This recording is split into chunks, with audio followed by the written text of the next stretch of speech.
Right now, there is a web page getting like 10 times more traffic than the beautiful website you probably spent thousands of dollars building. And well, the crazy part is you don't even own it.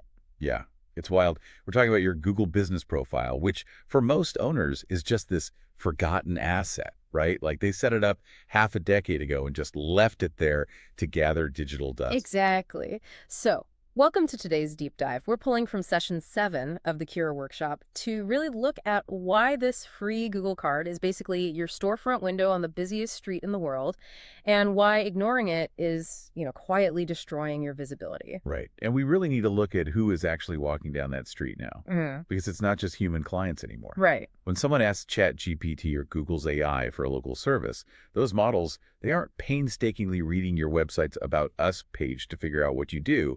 They're pulling their answers directly from this Google card. It's basically the first date. Oh, I like that. It's like having this gorgeous state-of-the-art spa inside, but then leaving a dusty 3-year-old window display outside. Exactly. And I think of AI like a highly literal filing clerk. Like if your digital folder just says spa treatment, but the client asks the clerk for a deep tissue massage, the clerk won't open your folder to infer what you might offer inside. It just grabs the folder explicitly labeled deep tissue massage. Yeah, so if you haven't explicitly labeled your services in plain language, you effectively just don't exist to the AI. Wow. Which brings up how the algorithm actually ranks these cards. Yeah. Because it weighs 3 main ingredients, right? Distance, which we obviously can't fake, and prominence, which takes years of backlinks and reviews to build. Right. And then relevance. So since relevance is the one lever we can actually pull immediately, the instinct is just to keyword stuff, the profile description, right? Right, and that's a super common misconception. But the AI is actually looking for specific structural data that the workshop calls the heavy lifters. Okay, heavy lifters. Yeah, so the single biggest ranking factor is your primary category. I mean, Yeah. it must be exact. And from there, your specific services have to be listed in everyday client language. Right, because of how those large language models process semantic distance.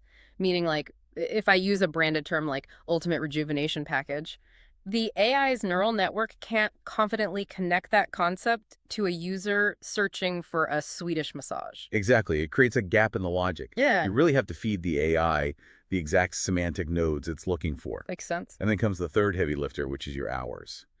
This is where the algorithm's demand for absolute certainty really kicks in. Right, because the algorithm prioritizes certainty, so it penalizes anything that creates doubt. And while the easiest way to inject doubt into the system is leaving last December's holiday hours up in July. Yeah, that's a killer. But I want to push back on providing absolute certainty for every single detail. Like, doesn't putting message for prices on a service encourage human interaction? You get them in the DM, start a conversation, and close the sale. I mean, to a human, maybe. But the search software, message for prices just reads as a closed door. Oh, really? Yeah, AI cannot process a DM. It just sees missing data, which instantly lowers your certainty score. And that underlying logic applies to the overall maintenance of the card, too. Right. Like leaving reviews unreplied or letting your photo gallery age out, that sends a fatal signal. So it's not just about aesthetics for the human scrolling by then. Not at all. Yeah. Google's Vision AI actually scans the metadata of the images you upload. Wait, really? The metadata? Yeah, it is explicitly looking for timestamps and location data to confirm recent legitimate business activity.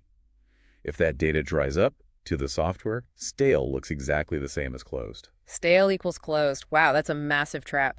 So the baseline fix here is establishing a routine, right? Like about 15 minutes of upkeep on the first Monday of every month. Yeah, exactly. Update photos to feed that Vision AI, verify your hours, and reply to every review. I mean, even a short reply injects fresh data indicating the business is alive.